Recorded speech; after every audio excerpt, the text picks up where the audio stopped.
A common conversation I have with clients is around discipline. It's something many people come into coaching looking to improve, looking to build, looking to discover how they can be more disciplined. And in this session, what I want to share with you is just some thinking around discipline that is going to serve you powerfully when it comes to transforming your life, achieving your goals, and getting what you want this year. Now, something I really have believed my entire life is discipline isn't something that we have, it's something we do. It's a verb, it's to be disciplined. It's to do disciplined things and commit to being a disciplined person. Now, one of the things I've often found is that the first thing we have to fix or we have to transform is our narrative around our description of ourselves, how we tell the story of ourselves around discipline. And something that I've noticed in many clients who struggle with discipline is they're constantly telling themselves how they aren't, how they don't have this special gene or this natural trait, or they're not naturally disciplined. And it's not something that I could, if I was to cut you open today and I was to look inside you, I wouldn't find any specific part of your anatomy that made you more disciplined than someone else. Yeah, one of the things that we sometimes do, especially when we're creating our life from a victim stance, is that we believe that it's something that someone else was born with and we weren't. Someone else is naturally disciplined in one area where we can't be. And what I want to present to you is 3 ways of looking at discipline, which really helped me. Because when we see people in our lives exhibit discipline, sometimes we naturally have that jealousy or that frustration that we aren't like that. And sometimes it can be that we're disciplined in one area or in one way, but not in another. And hopefully these 3 frames of discipline will really explain to you where you may want to work when it comes to discipline and working on your personal discipline. The second thing is I explained a lot about how these 3 will work together to make your life more effective. Now, let's dive in on the first one. So I just want to paint a picture before we dive in, actually, is that imagine working with somebody who is A, reliable, B, safe to talk to, and C, exciting to work with. This is because they're a disciplined person in these 3 areas. Someone with structural discipline is able to build and dismantle structures to create goals. So that makes them reliable, makes them really easy to work alongside or be led by, because they're constantly building or dismantling things to pursue their goals. They're very good at sticking to their plans. They're very good at doing what they said they're going to do. This is what I would call structural discipline. It's the ability to operationalize a goal or a vision into tiny little steps and make it happen. You can really count on these types of people. The second type of discipline is reactive discipline. It's the ability in any given moment to choose your attitude, to choose your reaction to a circumstance. And as Viktor Frankl talked about in Man's Search for Meaning, is that our final freedom is to choose our own attitude in any given set of circumstances. And what this means is that things will inevitably happen in our lives. Things will inevitably crop up. Things will inevitably show up in our lives. And what we've got to be able to skillfully do is navigate our emotions, our reactions, our behaviors, and our habits when those things happen. So somebody who is reactively disciplined isn't a slave to their emotion. And what you'll find is these people are super safe to be around, because you know that you can trust them with a hard conversation or a circumstance that's challenging or something that would be hard to bring to if that person wasn't a safe person. Like, I've had bosses and managers and leaders in my life in the past, and one of the biggest things, I've been afraid to talk to them about things because I'm worried about how they're going to respond. Whereas someone who has reactive discipline is very good at managing their emotions regardless of the circumstances. And finally, you have expansive discipline, and this is something I really had to work on personally, because what we do is we live in this kind of goldfish bowl, this imaginary these imaginary boundaries and these imaginary restrictions on the thinking of what we can achieve as a person, whether it be personally, professionally, in our life, in our relationships, whatever. And we live in the confines of what we believe to be possible. Well, Expansive discipline is the ability to choose the uncomfortable path, the unknown path over the known path. It's the ability to have a 10x vision and allow yourself to dream and enjoy that dream and actually create from that dream. Something that I do with clients, especially when we're creating expansive thinking, is that we create a 10x goal so we can start to strategize from that goal. Someone with expansive discipline will create from someone without expansive discipline will create from the past. So I've said this in many podcasts, unless we create a vivid vision of the future, we will default to a programmed and known past. And what this means is when we haven't got expansive discipline, when we haven't taken the time to create a vivid vision of the future, which is part of expansive discipline, we default to past patterns. So what we want to be able to do is create expansive discipline. So what I want to just dive into on each one of these 3 types of discipline is what it looks like, what it's like when you haven't got it, and some ways that you can actually increase that level of discipline in your life. So let's start with structural discipline. So structural discipline essentially is building plans and making structures to support and build your goals. Now, the way that I would look at this is like vision and mission. So many people have visions of the future. They have dreams and wishes and wants and all these things. But one of the problems that they have is they don't create the structures to actually make them happen. They don't create the procedures, the systems so that happens. So they say to themselves, I want to get fit. Oh, I really want to lose that weight. I really want to transform my business. I really want to make that much money. But then they don't turn that desire into a structure that they just have to do every single day. And some of the problems around structural discipline that people may encounter is they do things like they give themselves impossible tasks as first steps. They make the first step way too big, or they make the first week way too hard. So what happens is you may say, I want to go and get fit. I want to go and start reaching out to clients, or whatever your goal may be this year. And the problem you're having with structural discipline is that you make the first week so intense, there's never going to be a chance you're going to stick to it. What happens is you last a week, maybe you last 3 weeks, you drop off and then you give yourself a hard time saying that you've got no discipline, you're ill-disciplined. When in fact, if you were to really be honest with yourself, it's just you set yourself up for failure because you made the changes way too quick, way too fast, way too intense, and it was never going to last. Now, this is where I always work with clients. We just say double the dose. If you're doing 0, do 1. I know double the 0 is not 1, by the way, just for you mathematicians out there. If you're doing once, do twice. Think about this like maybe prospecting, sales, or fitness. If you're doing 0 and you go to 1 for the first week, that's an improvement of 100%. And if you go from 1 to 2, it's equally an improvement of 100%. So you really want to be focused on like what I would say the start low, go slow, aim high mindset, where structural discipline is putting the steps to get and build momentum so you start to produce more and faster and better, like what I've done with this podcast. Like, being pretty consistent all the way through this podcast because it's been start low, go slow, but aim high.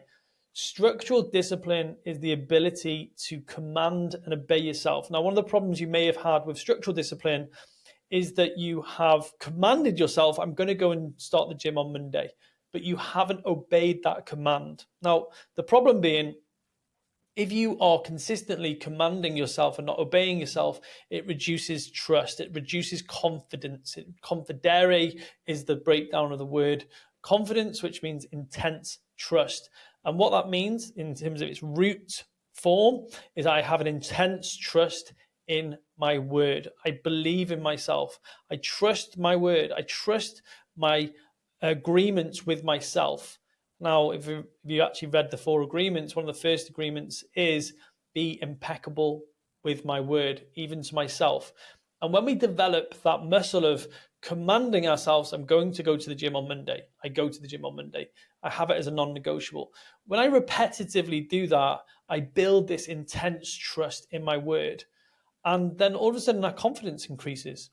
Now, the problem being, if you are very, very poor at commanding and obeying yourself, that is when you start to believe you haven't got discipline. That's what you're actually saying. Many people struggle with this. This is when, especially when it comes to gym and dieting, I'm going to eat this much protein today. I don't eat it. I'm going to start my diet tomorrow. I don't start it. I push things off into the future.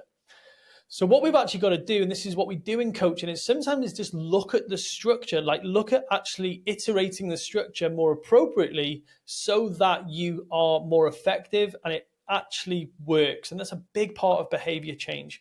Is sometimes it's actually shrinking the change to the point where you go, I'm 100% confident that I'm going to execute on this. And this is where things start to stick.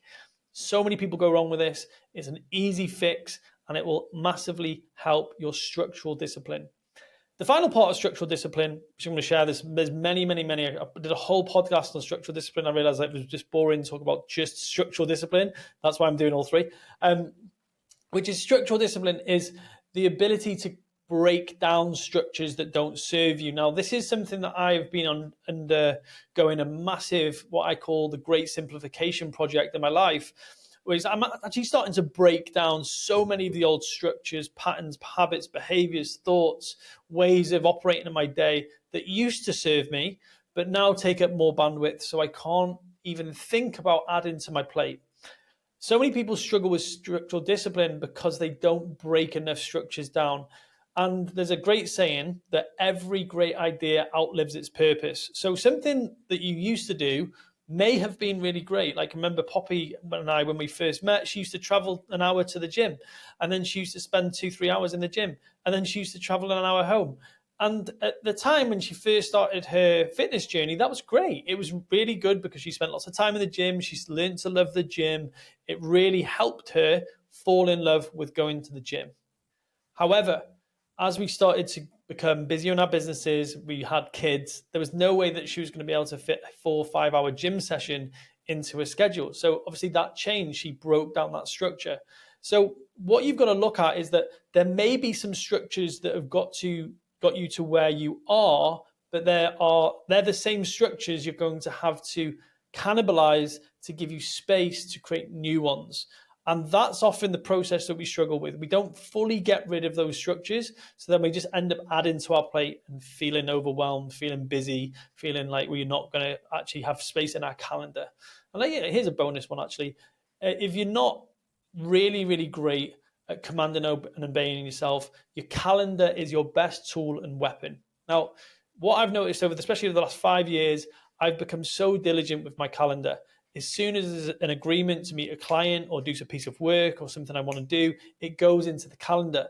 But not only does it just go into the calendar as like a work block, I really put a detailed description of what I'm going to do, because the worst thing I can do is arrive at my desk and be aimless and a slave to my emotions and how I feel about what I want to do. It just isn't effective. Okay, so that's structural discipline. The second type of discipline is reactive discipline. This is your ability to choose your attitude in any given set of circumstances. And what this means is that all circumstances and situations in our life are neutral. Now, this is like a great mindset to come from. Anything in our life is neutral. It's the meaning we apply which makes it positive or negative, makes it good or bad, makes it contractive or expansive. Now, the problem being is that what we often try to do is we get told to think is we get told to think positively. Be positive about everything. Be positive. Think positively. And the problem with positive thinking or even optimistic thinking is that it doesn't always work out. I tell myself I'm going to get that putt in on the golf course. I tell myself I'm going to get a sale today. I tell myself I'm going to do a certain amount of work and be optimistic and positive. And then life throws us a curveball and that doesn't happen. So then we end up beating ourselves up, reactively reacting to our own emotions, feeling bad, feeling down, and feeling like we haven't achieved what we wanted to achieve. Now, this is problematic because what we end up on is this kind of emotional roller coaster when we're constantly reacting to circumstance. Now, the problem with positive thinking is that we equally can have circumstances where we're not in control of what's going to happen. We have no control. We have three buckets: what I'm in control of, what I can influence, and what I'm going to totally let go of. Like things like the weather, politics, all that sort of stuff. I have no influence, and I literally have zero control. So I've got to let them go. But what I can, the only real thing I have control over is my attitude. And this is where reactive discipline comes into its own. Now, think about this. If you're a leader of a team, if you're a leader of a business, if you're driving a company forwards, there's going to be things every single day where instead of having to be positive, you've got to develop what I would call targeted neutral thinking. It's that ability to choose my attitude, be neutral in any given set of circumstances so I don't end up on that emotional roller coaster. Now, yeah, I'm absolutely not going to be passive, but one of the things that I think I've developed and help clients develop is this targeted neutral thinking. What is possible? I love possibility. Possibility isn't negative, nor is it this kind of inflated positivity. What is possible is such a powerful place to come from when we're trying to develop reactive discipline. Because what's possible is things might not work out and we have to have a plan B. What's possible is things might go exceptionally well and we can work out how to double down.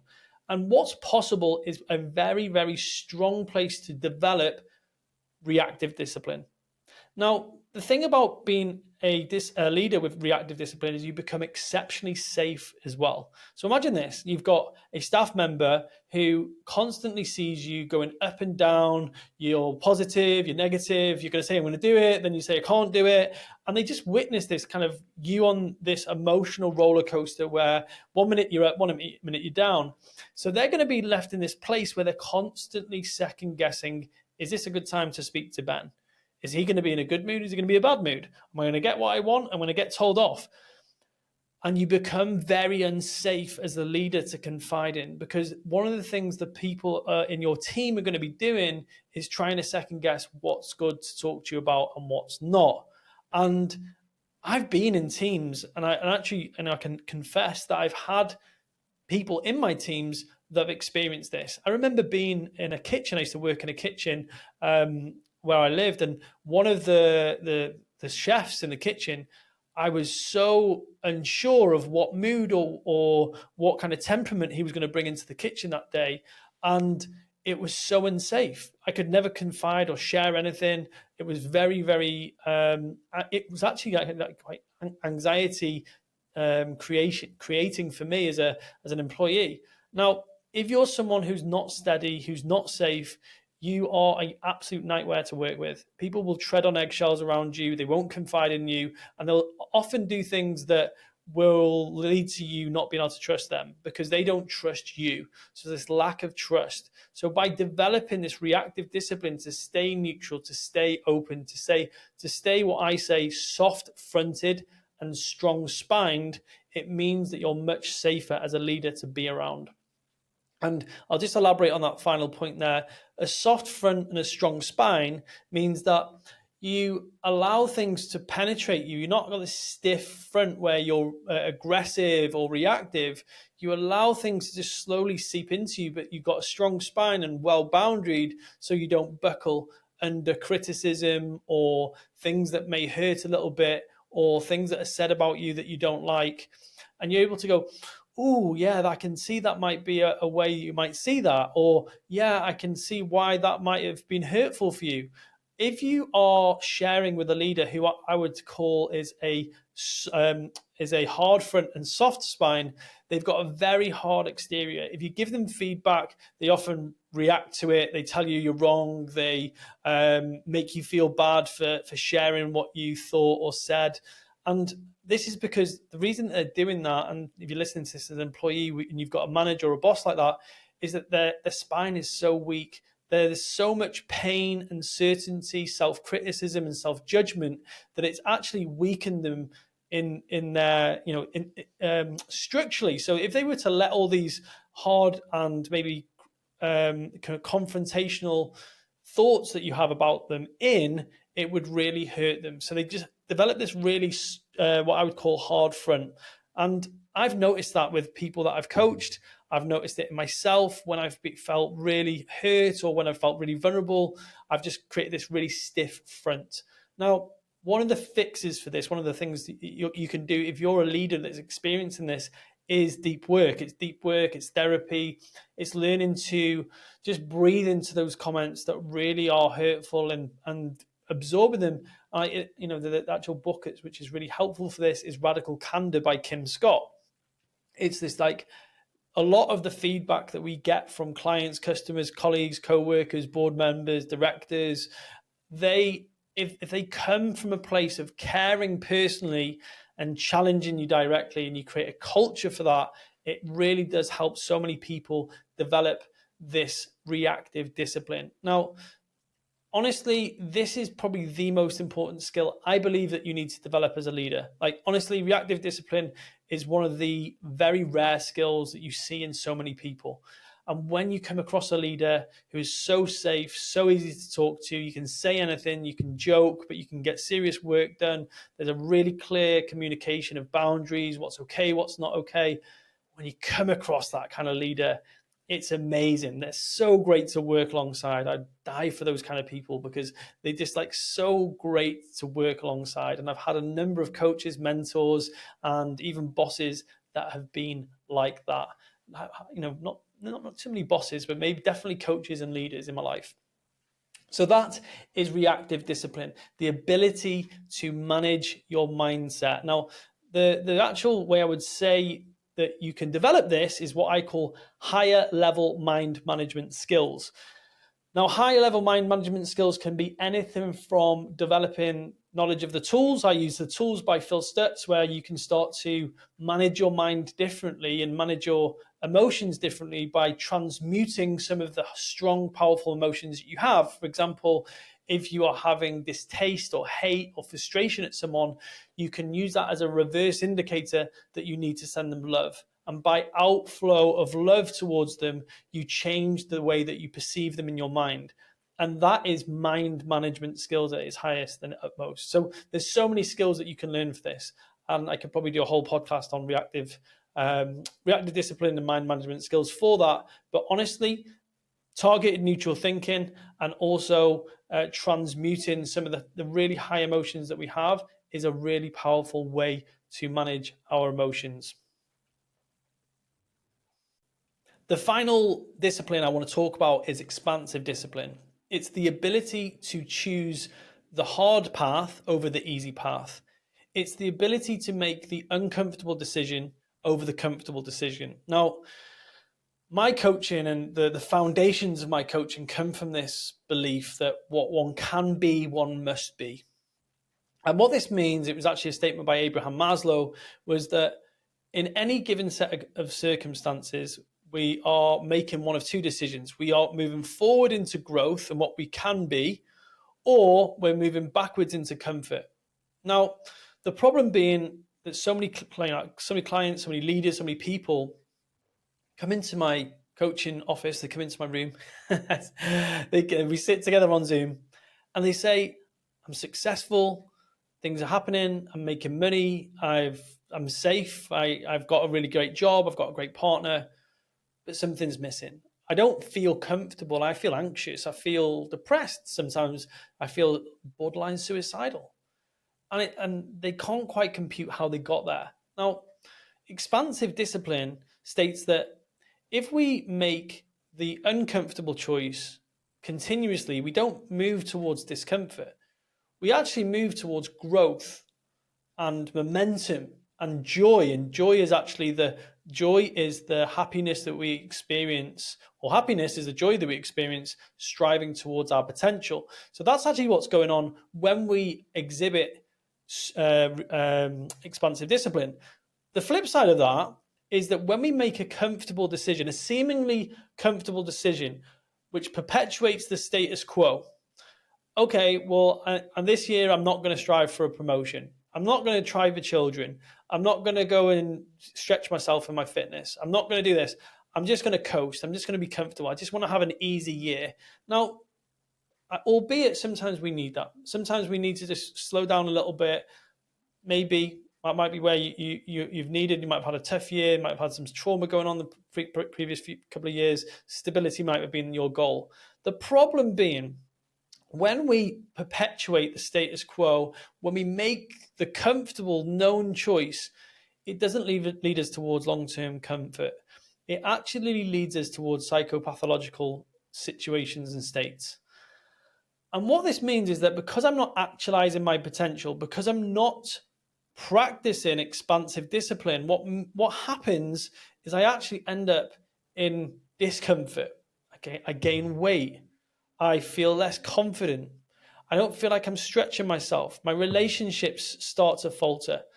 And what I've noticed in my own life, in the life and the life of clients as well, when we can start to flip that and we start to get people gaining momentum, moving towards expansive thinking, thinking bigger about their life, massive things change. They feel better. They feel more psychologically well. They feel, when we talk about mental health and mental wellness, this is, I think, at the actual forefront of that, we start to see people transforming. Now, a big component of what I would call expansive discipline and future self-thinking is this ability to create a very vivid vision of the future.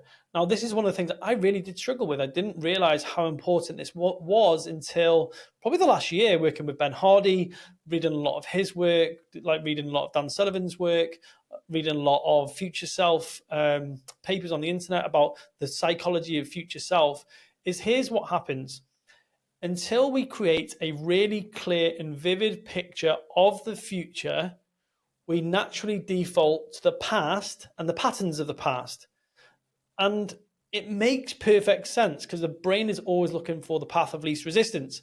And also the brain's goal is to make tomorrow the same as today. Because if I can make if tomorrow the same as today, the likelihood of me surviving and living a long life is way more likely. But if I start to change the future, that's problematic, especially for a human who is designed to survive over thrive. Now, here's what we want to do is we want to start to build a very, very clear and vivid vision of the future, a 10x goal. Like if you look through this whole podcast, if you look through a lot of my videos, I talk about this idea of having a 10x vision. The 10x vision is what I would call a tool for expansive discipline. It's where we make a lot of our decisions from. It's where we strategize from. It's where we use this tool as an expansive discipline aid.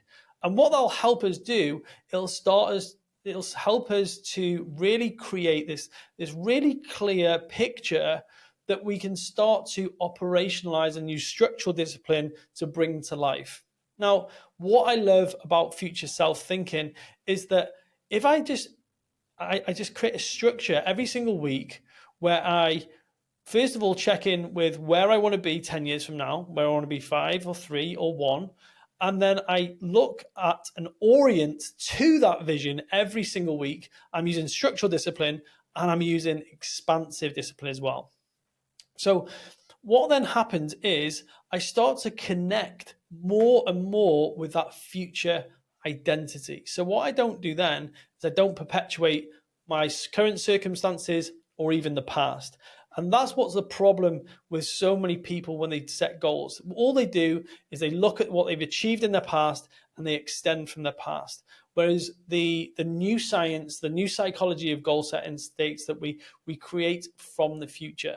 And what's really interesting about this as well, and the good thing about expansive discipline, is that when we start creating from the future and we start to create momentum and we start to feel better and we start to transform our life, when we look at the past, we can reframe our past in a much more effective way. We start, instead of seeing trauma, we start to see lessons and things that have happened for us. Anyway, that's for a whole new podcast. But that comes from expansive discipline. It's an expansive way to see the things that have gone wrong in the past. So what we can start to build in with expansive discipline is ways of creating that. As I shared before, having a drumbeat in your week to look back over the week and review what happened and forecast into the future about what you're going to do next week. We've got to build in a quarterly drumbeat to be able to do the same thing. And also, we've got to have times in our year where we just review our 10x goal, our North Star, our whatever our goal we call, our BHAG, whatever we call it. We've got to just revisit that and redraft it again and again and again. And I love doing that. And that's what I've been doing quite a lot of over the last couple of months. Again, a practice of expansive discipline. So they are the three disciplines. You've got structural, which is about the structures and creating the structures to support your goals. The reactive discipline is to be able to manage your mind, manage the way that you react and create your attitude in any given set of circumstances. And then finally, you've got the expansive discipline, which is being able to think so big, but sometimes act so small to start building momentum to an impossible future. So they're the three disciplines. They're very helpful. I use them with so many of my clients. The structure I created, actually, the structural discipline I created was the vision creation system. It's a structure that you can use to build your vision and your mission. And that is generally how I think is a really appropriate way to start moving towards your goals. I've put the link to it in the description of this video or this podcast. Thank you so much for watching. If you've enjoyed the podcast or the video, feel free to subscribe, give us a like, and drop a comment of which of those three disciplines really got you the most, which one is going to help you the most in pursuit of your goals this year.